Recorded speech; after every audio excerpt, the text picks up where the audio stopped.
La posizione di Forza Italia è stata chiaramente ampiamente manifestata pubblicamente dall'amico Antonio Tajani, una posizione alla quale mi riconosco pienamente nei miei valori cristiani, in quella che è stata la mia storia.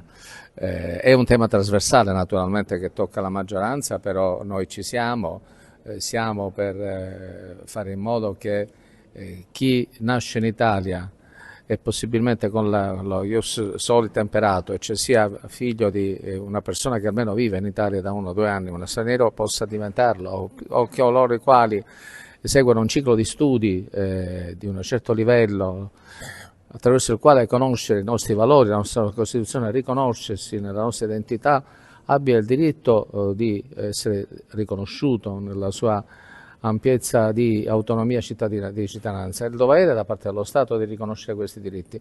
Uno Stato si misura anche su questi aspetti. La civiltà di un popolo si misura su 2 fronti, secondo me. La qualità della carcerazione e la capacità di riconoscere diritti a coloro i quali non sono nati nel nostro territorio, ma è come se lo fossero. L'identità umana non merita discriminazioni. Io mi sono sempre battuto su questo anche da quando ero Presidente del Senato.